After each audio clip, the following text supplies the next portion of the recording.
All right, the second part of this unit, the first part was on periodicity, trends in the atoms of the periodic table as we go across or down groups, across periods, and also concepts on atomic structure, protons, electrons, neutrons, and all that stuff. The second half of this unit is on bonding and reviewing concepts of bonding.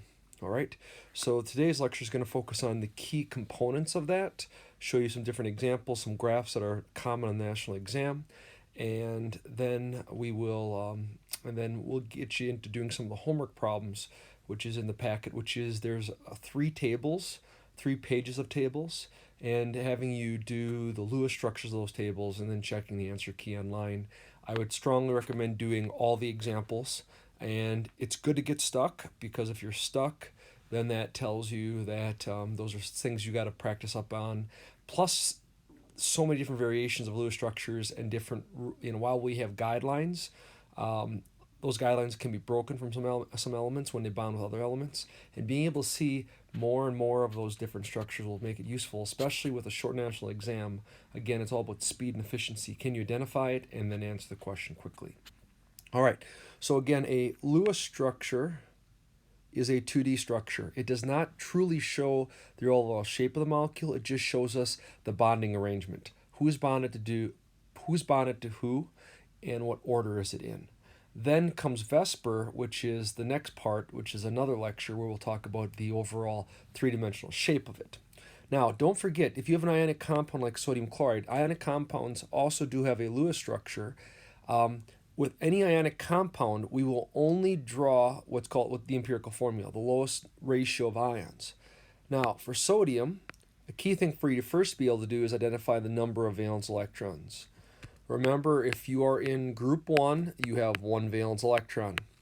If you're in group 2, you have 2 valence electrons. If you're in group 13, you have 3 valence electrons.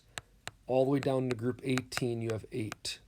So again, being able to identify the number of valence electrons is important. Again, if you're in the D block, which is groups 3 through 12, when you are in the D block, for example, the first row of the D block, remember there's 4s2, 3d, whatever. As you go across the D block in groups 3 through 12, starting with scandium, going all the way to zinc, the number in the 3d is increasing, but the valence electron still is only dictated by the 4s. Therefore, most of the elements in the D block have either got 2 or 1 valence electrons. Now, these are typically elements you don't have to worry about when it comes to Lewis structures, because usually with drawing Lewis structures, we're looking at covalent compounds. Very rarely are they going to do an ionic one, and I would really be shocked if they put one on the national exam, since it's such a short national exam.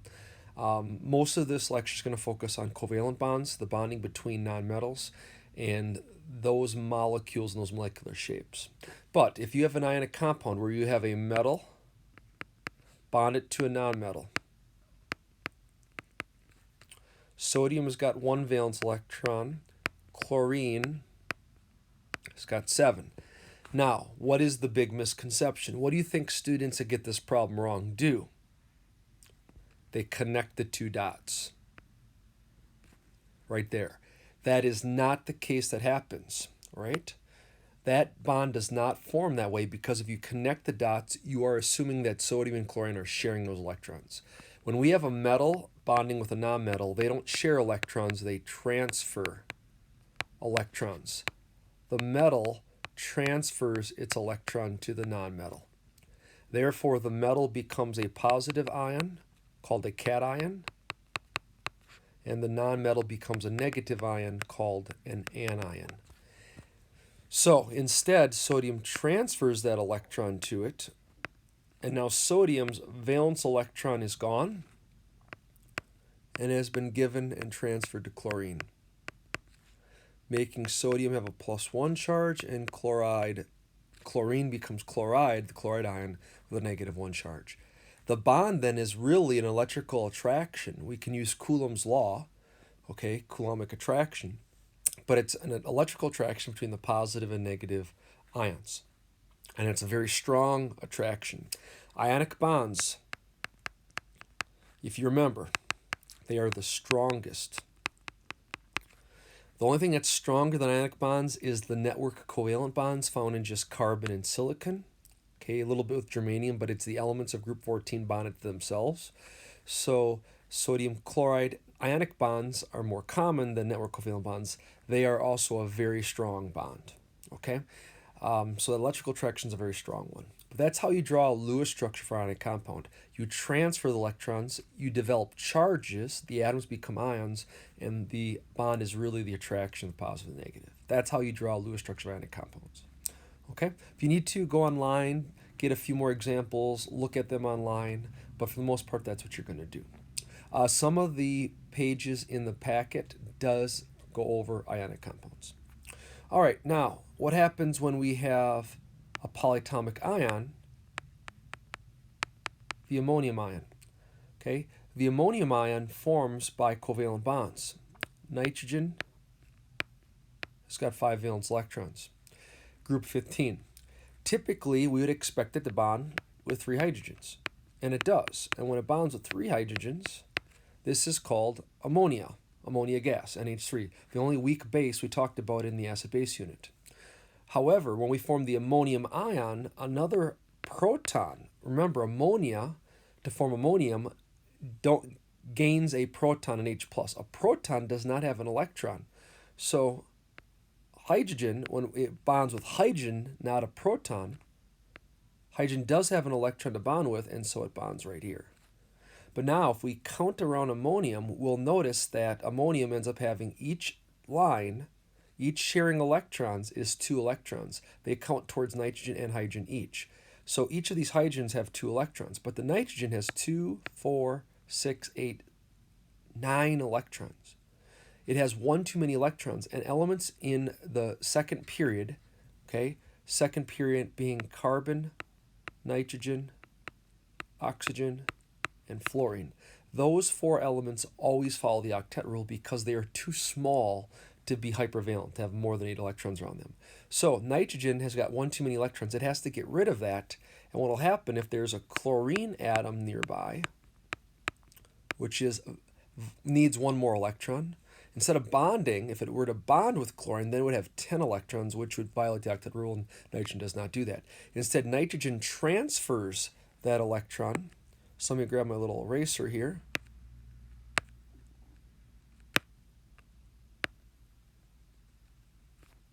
Oops, it's not erasing on me. Okay, nitrogen transfers that electron to chlorine. I'll just redraw it over here.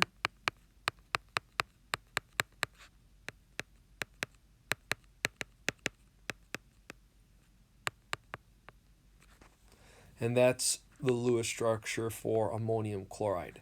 So what's interesting about this, a polyatomic ion has got covalent bonds, but due to following the octet rule, the central atom might gain or lose an electron, and that by doing that, it develops a charge. And now the ammonium ion and the chloride ion are held together right here by an ionic attraction, a set of a positive attracted negative, but the nitrogen and hydrogens are held together by covalent bonds. So what's unique about this structure is it has both covalent bonds and ionic bonds in the same structure. Something that's fairly uncommon, again, something I don't expect to see in the national exam, but just for you to be aware of. All right, a couple other applications. We talked about this back in Unit 3, which is on concepts of bonding. There's this graph called the internuclear distance versus energy graph. Okay, so we're going to review that again. Now, you've seen this before. This is looking at the formation of a bond. So if you have 2 atoms, they attract to each other because the electrons are attracted to the nucleus. The nucleus of one is attracted to the electrons of the other, and there's an attraction. Okay, now initially over here, they are single atoms. But as they get closer and closer together, they start forming, and their orbitals start to overlap, and a bond begins to form. When that happens, when the atoms bond, they become more stable, and therefore they decrease in energy. At the very bottom, remember, this is the key point. This is the key point to look at and examine to answer any questions off of this graph. At the bottom of the graph, if I go across to the y value is looking at the energy. This is the energy released when the bond forms. And what do we call that? Okay, that it is a negative value. So in this graph, I'm not sure, I can't see. It looks like it's about negative, I don't know, about negative 250 around kilojoules. This is its bond energy. Now, bond energy is usually positive because in bond energy tables, we're looking at breaking the bond. But this is a graph of bond formation, forming a bond. And whenever bonds form, they release energy. The bigger the dip, the more negative the dip. The lower it gets, the further down it drops, the more energy is released, which tells me it's a stronger and stronger bond. Okay, so again, the negative value is the bond formation, which is equal to its bond energy. In a bond energy table, we would say the bond energy in this carbon and hydrogen bond, okay, so excuse me, it's two chlorine atoms. The chlorine-chlorine bond is going to have a bond energy of about 250 kilojoules per mole. Therefore, it takes 250 kilojoules to break that bond, to separate it, or 250 kilojoules released when that bond forms. The other thing is if I look up to the x-axis, where that value is at the x-axis, this tells me the bond length. So the x value of where the minima is, that x value tells me the length. How much distance is there between the nucleus and the nucleus between the two chlorine atoms? That's called the bond length. Okay, so this graph gives me the bond length formed between the two atoms in this bond and also the bond energy of the two bonds. Okay, so a graph that you might have possibly see. All right, so down below here, we see an example of two carbon atoms that form. One is a single bond and the other line is a double bond. Okay, so pause lecture for a second and label which one do you think is the single bond, which one is the double bond. Go ahead and do that now. All right, so you should have hopefully labeled the first one, the one with a not as deep of a drop. This is the single bond. And the one with a steeper dip is the double bond. Why? Well, if I look at it, the bond length for the single bond occurs right here. The bond length of the double bond, the distance, the length between the bonds is much shorter. This is a shorter bond because it's further to the left. And if you remember back from the bond unit, double bonds are shorter than single bonds. Single bonds are longer bonds. They are also weaker bonds. Double bonds are shorter and they're stronger. As long as we're comparing apples to apples. Carbon bond to carbon, carbon bond to carbon. So, two ways of hopefully identifying. The deeper the Y value, the more negative. Okay? We can tell that more energy was released to form the double bond, and therefore it's a stronger bond. So the deeper the drop, the stronger that bond is. And sometimes that can indicate the difference between a single bond and a double bond. It can also indicate the difference between two different elements bonding. Some elements form a stronger bond than others. Okay, so that's a type of question you could potentially see on the national exam as well. Lastly, on this page, you'll see here that sometimes on the national exam, they will show you an example of a bonded group, and sometimes they show it, instead of drawing dashed lines, they'll draw it as double dots. Some of my students get confused by that because they're used to me connecting the dots, and sometimes they'll show it as two dots next to each other. Why? This is showing the hydrogen and the carbon orbitals overlapping, and where the two orbitals overlap, that's where the electrons are shared, and that can be signaled by that two dots next to each other. This is just another way of showing a single bond on the national exam. If there would be a double bond between, let's say, two carbon atoms, now you might see 4 electrons between the carbons. That would indicate a double bond as well. You do not have to draw it like this. If they show an example structure of the Lewis structure showing this type of bonding arrangement, you do not have to draw it that way. More of my students would prefer to draw methane by connecting those dots and drawing it as a single line. Or down here, it's a multiple bond, connecting those dots and drawing it as a double bond. This means the same as that. So if they do show this to you, don't let that get thrown off. You can do it either way. If you would want to start preferring doing it this way, then go ahead. But this way is still perfectly fine. So the way that I taught you in honors is the same way you can draw all these Lewis structures on the upcoming pages. All right? Okay, let's turn the page. All right, a couple other rules on forming bonds. Again, as I said before, the elements, the nonmetals of period 2. Carbon, nitrogen, oxygen, fluorine almost always follow the octet rule. So if you're asked to draw a Lewis structure on the national exam, try to make sure that there's 8 electrons around it. So for nitrogen, for example, if you draw it in a structure, okay, each of those lines count as 2 electrons. Each dash is 2 electrons. Okay, 2, 4, 6, and then the lone pair, 7, 8. Lone pairs only count for the atoms that it's on. So this has got 8 electrons around it if this was a structure, whoever it was bonded to. Just like oxygen in a Lewis structure might be bonded like this. The 2 single lines count as a double bond. That counts for 4 electrons, 5, 6, 7, 8. So oxygen having 2 lone pairs and a double bond, it has 8 electrons as well when you're done. So being able to count the number of electrons once you get done drawing the Lewis structure and making sure those 4 elements follow the octet rule is usually one thing to look for and check. Now, hypovalency. Hypovalency means that there will be less than 8 electrons. The 2 most common are hydrogen and boron. Hydrogen will only form a single bond. Hydrogen can never form a double bond. Hydrogen can never form 2 bonds coming off of itself. These are things that you will never ever see. Hydrogen only forms a single bond. Therefore, it has only 2 electrons around it. Why? Well, hydrogen, if you remember, the first row, Bohr model, the first energy level, in the first floor, there's only a single 1s orbital. It only takes 2 electrons to fill it. So hydrogen only needs 2 to fill the first floor. That's why hydrogen will never form a double bond or multiple bonds. Only one single bond will it form. Boron in group 13. Boron is the only nonmetal of group 13.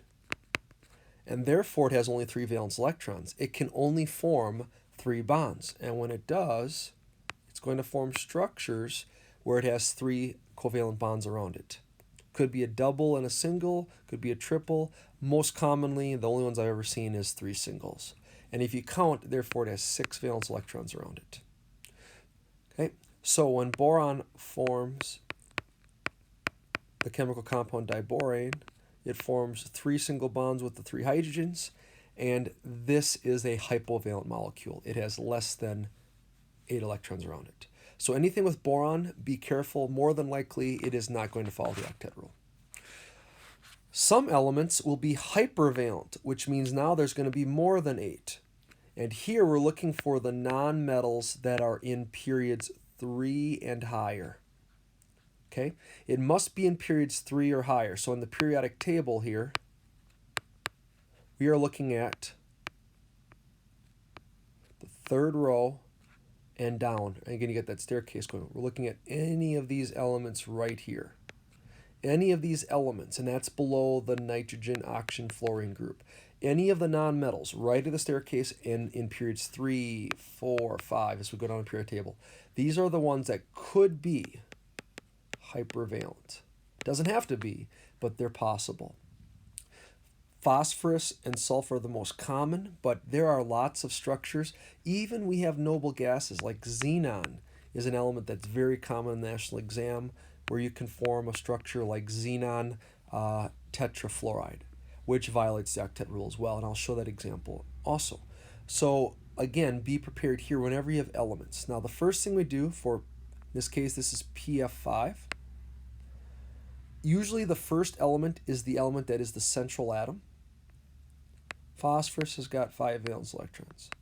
How many bonds typically would phosphorus form? 3. Every single dot would be usually the number of bonds this element typically bonds. That is the number of bonds it would form if it were to follow the octet rule. But here in PF5, we're going to form a single bond to fluorine. Fluorine only wants to gain 1 more electron. Don't forget about those electrons on the atoms off to the side. But now, the other two fluorines, there's no way that it's going to bond off another fluorine because then fluorine will have more than 8 electrons, and it can't do that. So we've got to keep coming off. So then we'll have...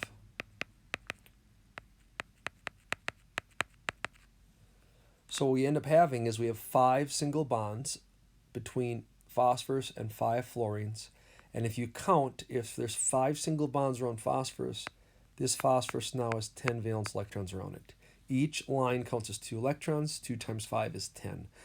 This is an example. PF5, or phosphorus pentafluoride, is an example of a hypervalent molecule. Phosphorus has violated the octet rule. It has more than 8 electrons around it, but that's perfectly fine because phosphorus is in period 3, so it's big enough to occupy or have that amount of electron density.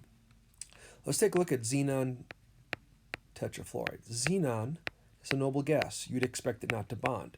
And typically noble gases do not bond. But if you have fluorine, which is the most electronegative and most aggressive bonding nonmetal, it will form some bonds with noble gases. Now, it's known that helium, neon, and argon, to date, there has been no chemical compounds that can form between these 3 noble gases. Why? They're small. They have large coulombic attractions, and therefore they just don't typically form bonds.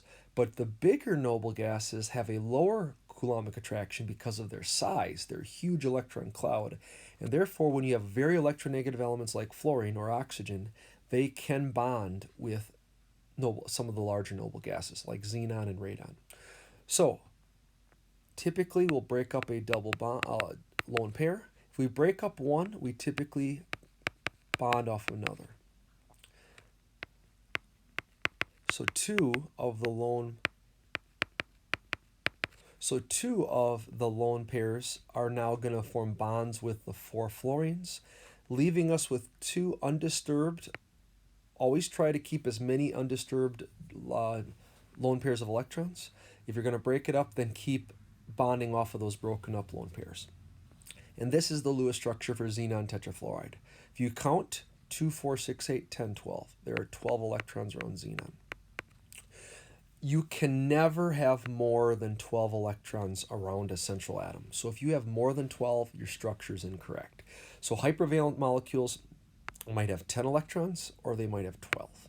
They'll never have more than that. All right? All right.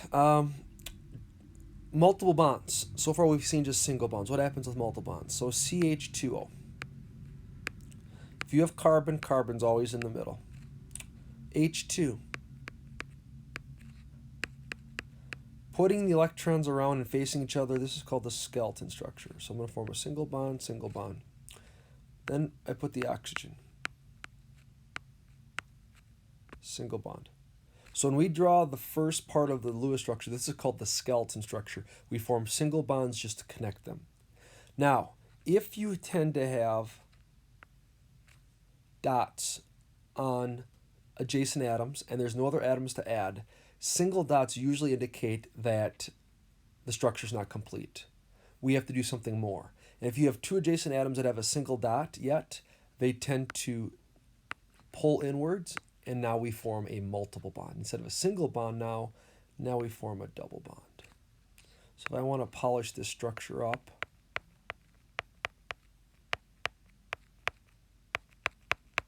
that would be the Lewis structure for this chemical compound CH2O.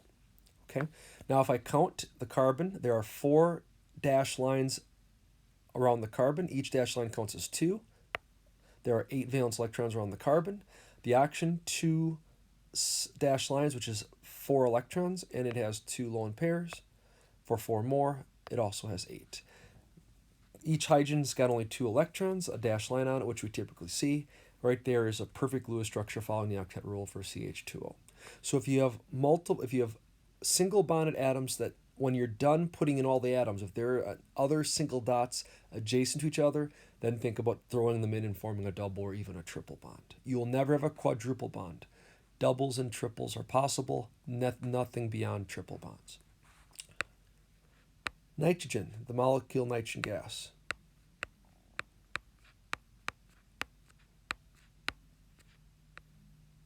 form a single bond first. Now we see two more adjacent atoms. We throw those in, and we still have two more single electrons. There's no other atoms to bond with. Throw those in as well. So now, when the nitrogen gas forms, it doesn't form a single bond, it doesn't form a double bond, it actually forms a triple bond. And there is the Lewis structure for nitrogen gas. If I count, there's 3 dashed lines between the nitrogen, which accounts for 6 electrons. Each dashed line is 2. 2, 4, 6, 7, 8. 2, 4, 6, lone pair, 7, 8. Each nitrogen has 8 following the octet rule. So that's an example of a triple bond. All right. The last thing, formal charge. Formal charge is probably the most difficult concept on this lecture that students struggle with. Formal charge is sometimes when a molecule forms a Lewis structure, we might have to, instead of sharing the dots, one of the atoms, after it is bonded, might transfer an electron to another one. And when it transfers electron, the reason it does that is to follow the octet rule. This usually is found in Lewis structures containing nitrogen, oxygen, and carbon. And after we draw the skeleton structure, when we are done, if one atom has got too many and the other one has too few, we might, instead of bonding, where we would still have even too many more electrons on one of the atoms, we might actually transfer an electron, much like ionic compounds. And when we transfer an electron to give the one with too few more electrons, and then that limits or lowers the number of valence electrons in the other one. When we do that, what ends up happening is the atom that gives the electron up now has less electrons than expected. What ends up forming on that atom then is a formal charge, much like an ion charge, because of that movement of electrons. Because it's not bonding with it, it's given its electron something else, it develops a charge on it. There's a mathematical formula for calculating formal charge. So when you're done drawing a Lewis structure, what you might want to do quickly is to check to see if there's any formal charges on the atoms. Okay? So to calculate formal charge, and this is something I would strongly recommend you do in the homework, is check for formal charges. First thing you do is for each element is identify how many valence electrons it typically has. So let's look at carbon here. Carbon typically has got 4 valence electrons. We then subtract the number of lone pairs it has plus half of the electrons in a bond. When an element bonds with another element, there are 2 electrons in every single bond. But theoretically, one of those electrons is typically considered owned by element on the left. The other electron is considered to be owned by the element on the right. So even though there's 2 electrons there, we consider half of those electrons to be considered part of the left element and half to be part of the X elements when they share electrons. 1 electron is coming from each. They each bring in 1 electron to share, and therefore those electrons still are considered to be part of the left and right elements. Okay, how many are typically owned by it? So every bond that is formed, we take half of those electrons and consider them to be part of element left and the element on the right.